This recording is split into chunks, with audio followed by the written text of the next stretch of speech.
When you look at the returns from last year, the returns from last year were actually very good in multiple indexes out there. If you look at the S&P 500, again, it was up 17.9%, very, very healthy year. And we're talking about year over year double-digit growth. And again, a very good chance that we're going to see an increase again this year. Probably not as good as last year, but still something that's going to help people move forward nicely.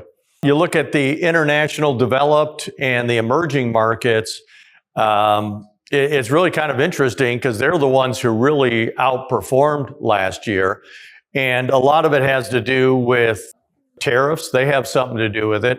A lot of it has to do with AI and the infrastructures that are being built around the world. So there was a pretty good push there. Some people might say, well, shoot, I should have been all in international. Well, if you were in international for the last 10 years, you really wouldn't have gotten much of a return at all. So that's why you need to stay diversified. That being said, you are likely to be seeing, if you haven't already seen it, because I'm seeing it in the portfolios, an increase in international developed and emerging markets. You're not going to see 20% in there, but you could easily see anywhere from 5 to 11% within your portfolio.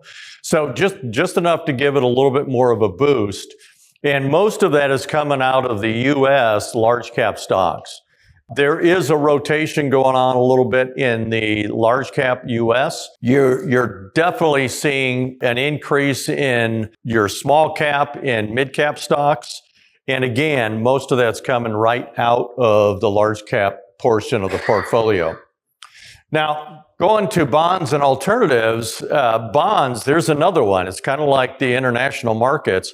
If you were heavily relying on bonds over the last 10 years, you were probably sadly disappointed. I mean, really disappointed in the returns.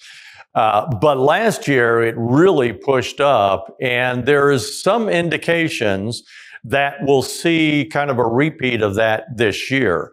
And that certainly is going to make a big difference in the clients that have more conservative portfolios. Just think of it like you look at the global 60-40 portfolio, which was up 16.9%. That is largely due to the fact that the bonds actually outperformed last year. And I'm not talking about outperforming the last 10 years, because that was like a negative proposition over that 10-year period, but it outperformed its normal run. So pretty good. And the other one that performed very well was gold.